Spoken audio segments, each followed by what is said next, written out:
खुलुमबाय स्टुडियोआव आं उदांस्रि मोसाहारि पिएनआरडि फान्डनिफ्राय 10 लाख रांजों लुफुंजानाय कमिउनिटि टयलेटखौ बेखेवनानै होदों। चिरां जिल्लानि सिङाव 14 नं चिरां दुवारनि आस्राबारि भिसिडिसि सिंनि आस्राबारि गामियाव आस्राबारि गोथैबारि बाथौ थानसालियाव पिएनआरडि फान्डनिफ्राय 10 लाख रांजों लुफुंजानाय कमिउनिटि टयलेटखौ दिनै बेखेवबाय। बे 10 लाख रांजों लुफुंजानाय कमिउनिटि टयलेटखौ यं रनजित बसुमतारिया बाहागो लानानै बेखेवनानै होबाय। थांनाय बावैसो सान सिगांसो मावफुं सोद्रोमा रनजित बसुमतारिया गंब्रै गामियाव खिखरसालि, बाउन्डारि वाल, दालां बायदि लुफुंनानै होनायखौ बेखेवनानै होदोंमोन।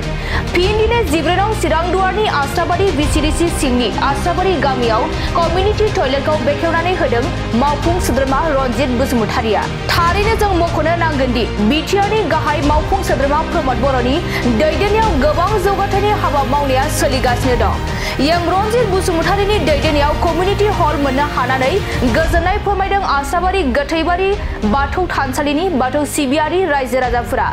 दानिया फैदो बिथां रनजित बसुमतारिया कमिउनिटि हल बेखेवना होखांनायनि उनाव खौरांगिरिनि गेजेरजों मा बाथ्रा फोरमायखो आबुङै खोनासंनि।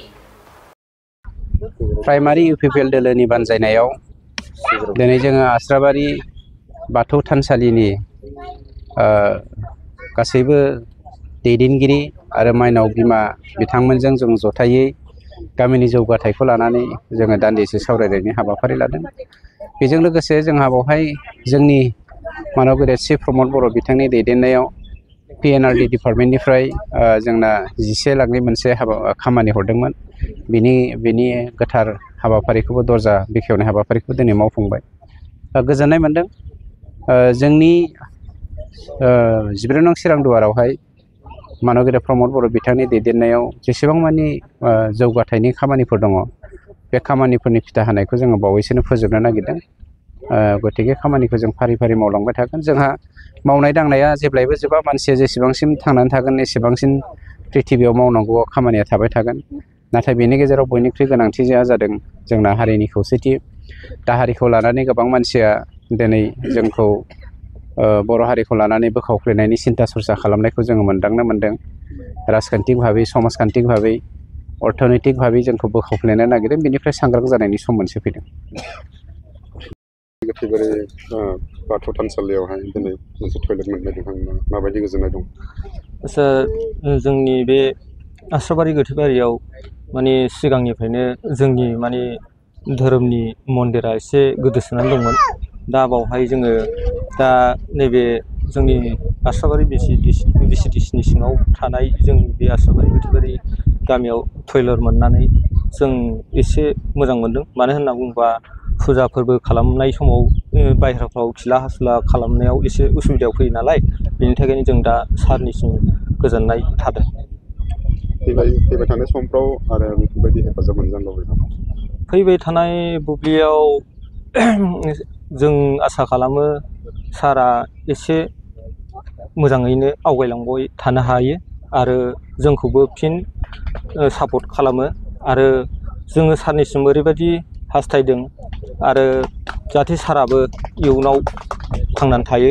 आरो जोंनोबो दा जोंहा एसे जिरायसालिया प्रब्लेम, दा बेखौ हागौमानि सारा अननानै जोंखौ मदद होबावोब्ला गोजोननाय थागोन।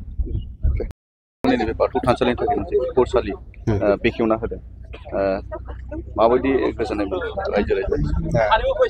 जोंहा जोंनि आगोलाव जोंनि बे गोथैबारि आस्राबारि थानसालिया बहुद माबामोन, गरिबमोन। दा जोंहा रनजित सारा जोंनि बे आस्राबारि बाथौबारि गोथैबारि जोंनि बाथौ थानसालियाव जाबायदि मोजां हरदों, जों बेखौ गोजोननाय थाबाय। आरो जेब्लाबो जोंनि बे आस्राबारि गोथैबारि गामियाव आरो मालाबाबो जोंनि बिनायखिनिखौ हरोबा आरो मोनोबा जों खुब गोजोननाय थागोन।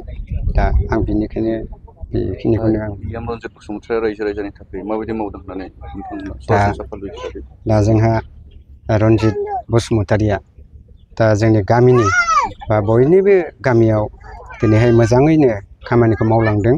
दा बेनिखायनो आंबो गोजोननाय थाबाय।